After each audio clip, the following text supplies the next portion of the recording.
दोस्तों, मेरा नाम है विजय कुमार। आप देख रहे हैं कॉमिक्स पिटारा चैनल को। तो चलिए दोस्तों, हम लोग कॉमिक्स पढ़ रहे थे मुंबई परेशान, जो कि गमराज और शक्ति का 2 in 1 विशेषांक है। इसका पहला पार्ट मैंने अपने चैनल पर अपलोड कर दिया है।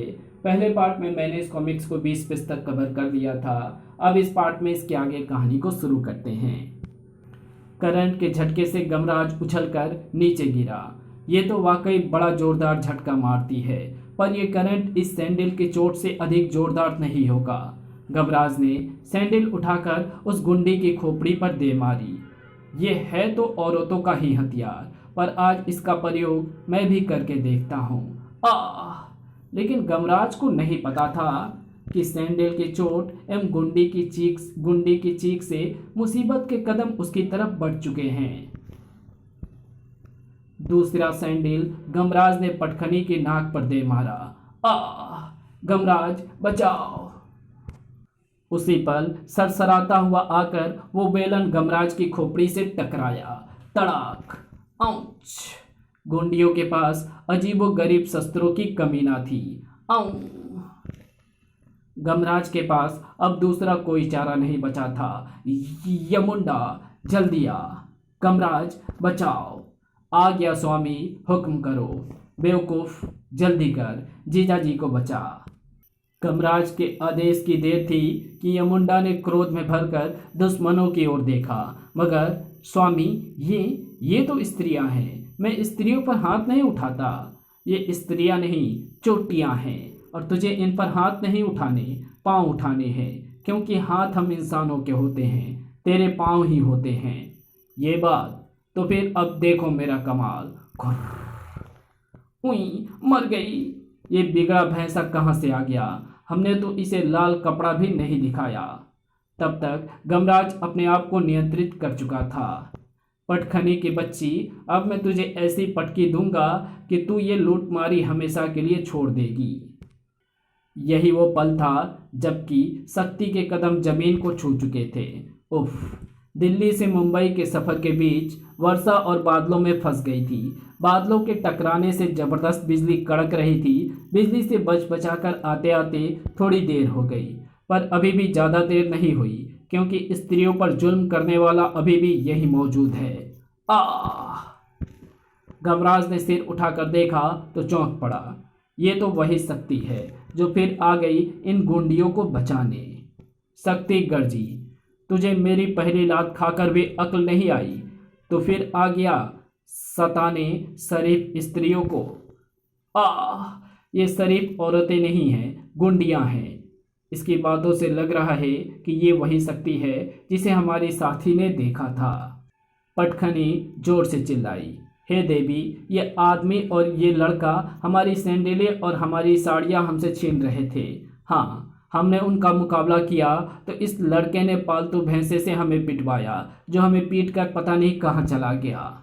ये चोटियाँ झूठ बोल रही हैं शक्ति। सैंडलें और साड़ियाँ हम खरीद कर लाए थे।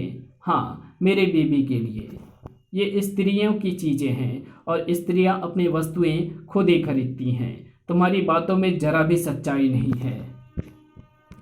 अब तुम दोनों को शक्ति कड़ा दंड देगी। धाड़ धाड़! तो फिर मुझे भी बुलाना ही पड़ेगा यमुंडा को। यमुंडा, जल्दी आ, ठोक दे इस शक्ति को जो गुंडियों की मदद कर रही है। यमुंडा की शक्तिशाली टक्कर से शक्ति को भी दिन में तारे नजर आ गए। ओह, तो यह है इसका पालतू पशु। मगर इसमें तो मुझे देव शक्ति का आभास हो रहा है। देव शक्ति का इस लड़के के पास क्या काम? यमुंडा, एक टक्कर और जड़ इसे और बता दे कि हम भी किसी से कम नहीं। इस शक्ति में से तो मुझे देवी शक्ति की गंध आ रही है। स्वामी, मुझे देवी शक्ति पर वार करने का आदेश दे रहे हैं, पर आदेश तो मुझे स्वामी का ही मानना है। शक्ति ने यमुंडा को उठा फेंका। अपनी देव शक्ति का गलत आदमी की मदद के लिए प्रयोग कर रहा है तू। शक्ति ने यमुंडा पर त्रिशूल तान दिया, मगर गलत मैं नहीं, तू है शक्ति, क्योंकि मैं जिन्हें मार रहा हूँ वो गुंडियाँ पूरी मुंबई में फैली है और अक्खा मुंबई इनसे परेशान है। यह अपना शिकार भोले भाले मर्दों को बनाती है। मर्द बेचारे पीट पिटाकर किसी से कुछ कह भी नहीं पाते। मर्द बेचारे नहीं होते, मर्दों का शिकार हुई औरतें ही अपनी रक्षा के लिए अपनी आवाज ऊंची करती हैं। गुंडा तो मर्द ही होता है।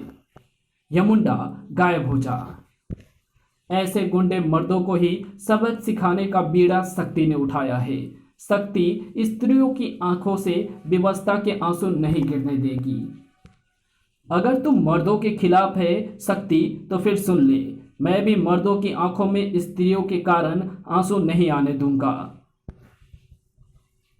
अगर ये गुंडी स्त्रियां मर्दों पर वार करेंगी तो गमराज इनसे टकरा जाएगा, क्योंकि सबूत के अभाव में कानून भी इन्हें सजा नहीं दे सकता। इन्हें सजा मैं दूंगा। अगर ऐसी बात है तो इन्हें सजा मैं दूंगी। किसी पुरुष को ये हक मैं हरगिज नहीं दूंगी। तो इन्हें सजा कैसे देगी? तो तब आती है जब किसी स्त्री पर जुल्म होता है, जबकि यहाँ तो उल्टा हो रहा है। यहाँ तो स्त्रियां पुरुषों को अपने जुल्म का शिकार बना रही हैं। मेरे रहते ऐसा नहीं हो सकता। इसका मतलब तो भविष्य में भी स्त्रियों पर हाथ उठाएगा। फिर तो तेरा धरती पर रहना स्त्रियों के स्वास्थ्य के लिए हानिकारक है। अरे साइकिल पिघलकर इसके हथेली में समा गई। सिर्फ टायर, रबर की गद्दी और प्लास्टिक की चीजें छूट गईं। हैरान हो गया ना गमराज मेरी ताकत देखकर? ये पूरे संसार की दुखी स्त्रियों के क्रोध की उष्मा है, जो मेरी हथेली से निकलकर लोहे को पिघलाकर हथेली में जज्ब कर लेती है और फिर उसी लोहे से नए शस्त्र पैदा करके दुश्मनों को खत्म कर देती है। मैंने तुझे पिंजड़े में कैद कर दिया है। अब मैं तुझे तब तक के लिए अंतरिक्ष में छोड़ दूंगी जब तक तेरी अक्ल ठिकाने नहीं आ जाती। यमुंडा प्रकट हो। शक्ति पलक झपकते अंतरिक्ष में जा पहुंची। मगर ये क्या? ओ अरे, गोला टूट पड़ा है। गमराज तो गायब है। ये कैसे हो सकता है? गमराज कहाँ गया? वो शक्ति समझती है कि मुझे कैद करके ले जाएगी। मेरे पुकारने पर यमुंडा वहीं आता है जहां मैं होता हूं। और जैसे ही शक्ति मुझे अंतरिक्ष में ले जाने लगी तो मैंने यमुंडा को पुकारा और यमुंडा आ गया। यमुंडा, इस लोहे के गोले को तोड़ दे और रॉकेट बन जा। अभी लो स्वामी। लोहे के गोले के टूटते ही यमुंडा रॉकेट में बदल गया। यमुंडा रॉकेट पर सवार होकर मैं पृथ्वी की कक्षा में आ पहुंचा। यमुंडा पृथ्वी की कक्षा में प्रवेश करते ही तो हेलीकॉप्टर में बदलकर जमीन पर उतरेगा, समझा? इस प्रकार मैं शक्ति की कैद से निकलकर वापस उसी जगह पर आ गया हूं जहां मैं जीजाजी को छोड़ आया था। गमराज, तुम्हें तो शक्ति लोहे के गोले में बंद करके ले गई थी। तुम वापस कैसे आ गए और तुम्हारे पास हेलीकॉप्टर कहां से आ गया? मैंने लोहे का गोला काट डाला। फिर जब मैं नीचे गिरने लगा तो सेना का हेलीकॉप्टर मुझे बचाने आ गया। अब इस बात को छोड़ो जीजाजी, पहले ये बताओ कि वो गुंडिया कहाँ गई? मौका मिलते ही गुंडिया भाग गई गमराज। तो अब हमें भी चलना चाहिए। अपने डिब्बे उठा लो जीजाजी। अरे, हेलीकॉप्टर कहाँ गया? अभी तो यहीं पर खड़ा था। वो सेना का हेलीकॉप्टर था जो उन्होंने ऑटो पायलट पर सेट किया हुआ था। मुझे उतारकर हेलीकॉप्टर उड़ गया, यानी यमुंडा गायब हो गया। ठीक है, पैदल ही चलते हैं। चला कहाँ गमराज? तूने क्या समझा कि मैंने तेरा पीछा छोड़ दिया? यमुंडा, जो मैं कहता हूँ वो सुन। उफ! शक्ति के रूप में आए खतरे को गमराज फौरन ताड़ गया। गमराज, अब मेरी उस्मा तुझे तड़पाएगी, जिससे घबराकर तू अभी के अभी अपनी हरकतों से बाज आ जाएगा। उफ! ये तो भट्टी की तरह तपाए दे रही है। तभी ओह, पानी की ठंडी धार। इसका मतलब यमुंडा मेरे आदेश पर लेकर आ गया इंद्रपुत्र छींट को। वाह! पानी की धार ने शक्ति के ताप को ठंडा कर दिया। छींट, शक्ति को अपनी उष्मा पर बड़ा घमंड है, जरा इसे ठंडा तो कर दे। अभी लो गमराज भैया, ये तो देवपुत्र है। छींट के बेल्ट से निकलकर पानी की मोटी धारें मूसलधार वर्षा के रूप में शक्ति को भिगोने लगी। ओह, पानी की ये चमत्कारी और प्रचंड देव शक्ति युक्त धारे मेरे उष्मा को ठंडा कर रही है। अगर उष्मा ठंडी हो गई तो मैं लोहे को अपनी हथेली में जज्ब नहीं कर पाऊंगी। और पानी बरसा छींट, शाबाश, शक्ति की अक्ल ठिकाने लगा दे। इस प्रकार तो मेरी एक शक्ति ठंडी हो जाएगी। मुझे इंद्रपुत्र छींट को पानी की बौछारें फेंकने से रोकना होगा, मगर इसकी प्रचंड धारें मुझे आगे नहीं बढ़ने दे रही हैं। पानी की धार को एक ही चीज काटकर आगे बढ़ सकती है, और वो है ये मोटे किनारों वाली तस्तरी, जो छींट को धक्का देकर गिराने के लिए काफ़ी हैं, क्योंकि इस बालक पर मैं तेज वार नहीं कर सकती।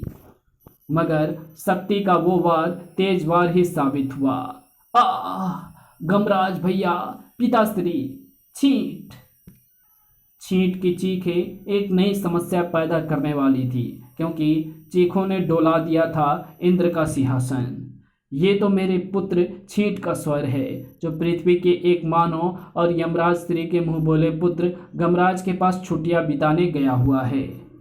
देवेंद्र ने तुरंत पृथ्वी का अवलोकन किया और क्रोध से कांप उठे।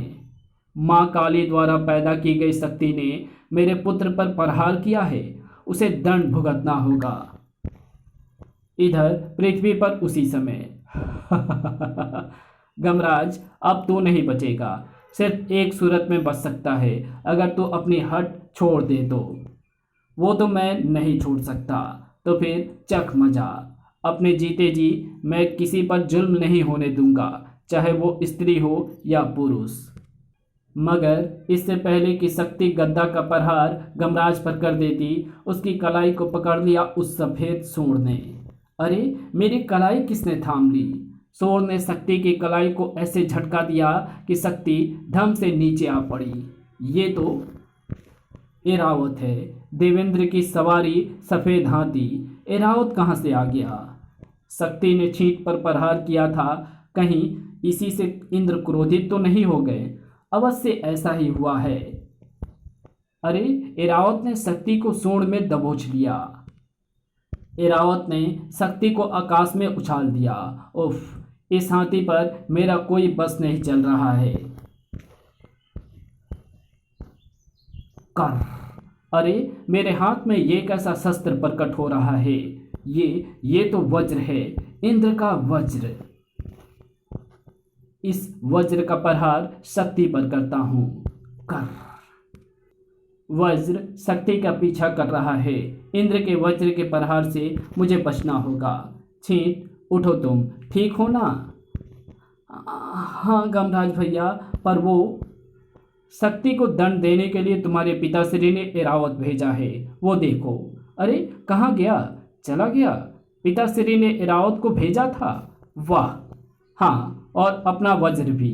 मैंने इंद्र के वज्र का प्रहार शक्ति पर किया, उससे शक्ति की अक्ल ठिकाने आ जाएगी। वज्र लौट आया। ये अवश्य ही शक्ति की अक्ल दुरुस्त कर आया होगा। क्षमा करें, मैं शक्ति का पीछा नहीं कर पाया। वो तो बहुत तेज भागती है, पता नहीं कहाँ गायब हो गई। अब मैं भी गायब होता हूँ। जीजाजी, वज्र के भय से कम शक्ति आज तो दोबारा यहाँ नहीं आएगी। अब हमें भी चलना चाहिए। दीदी साड़ियों और सैंडलों का इंतजार कर रही होगी, मगर शक्ति से अभी मेरी और मुलाकातें भी होंगी और मुक्कालातें भी, ये मेरा यकीन है। और ये भी यकीन है कि इन मुक्कालातों का कारण भी नौटंकी गैंग की गुंडियां ही होंगी। गुरु, ये देखो, तुमने ये विज्ञापन पढ़ा? नहीं, क्या छपा है? खुद ही पढ़ लो गुरु। धमाका, चमत्कार, पानी पर चलने का चमत्कार करेगी जलपरियां। मुंबई, अगस्त। मुंबई के वानखड़े स्टेडियम में कल जलपरियां पानी पर चलने का चमत्कार दिखाएंगी। इस समारोह को देखने के लिए भारी भीड़ बुकिंग खिड़कियों पर टूट पड़ रही है। पानी पर भला कोई कैसे चल सकता है? गुरु, देखेंगे तभी तो पता चलेगा। देखना तो पड़ेगा ही, ये कार्यक्रम तो आज ही होना है। चल फिर, चलकर हम देखते हैं। पानी पर चलने का चमत्कार देखने के लिए हजारों की संख्या में लोग वहां इकट्ठे हो चुके थे। इस शो के लिए हर एक आदमी से 20 रुपए लिए जा रहे हैं। संकालू, आखिर देखना होगा कि ये कैसी जलपरियां हैं जो पानी पर चलकर दिखाएंगी, क्योंकि मुझे तो इसमें से ठगी की बू आ रही है। गुरु, अगर ये ठगी होगी तो जलपरियां पानी पर नहीं चल पाएंगी, और अगर ये पानी पर ना चल पाई तो भीड़ उन्हें नोच कर खा जाएंगी। हे जलपरियों, आप पानी पर किस विद्या का प्रयोग करके चलेंगी? योग विद्या का प्रयोग करके। इस कहानी को यहीं समाप्त करते हैं। इसके आगे कहानी पढ़ेंगे इसके अगले पार्ट में। तब तक के लिए बाय। अगर आपको ये वीडियो पसंद आई हो तो इस वीडियो को लाइक शेयर कमेंट ज़रूर कर देना। चैनल पर नए हो तो चैनल को सब्सक्राइब कर ऑल नोटिफिकेशन को सिलेक्ट ज़रूर कर लेना। तो मिलते हैं आपसे इसके तीसरे पार्ट में। तब तक के लिए बाय।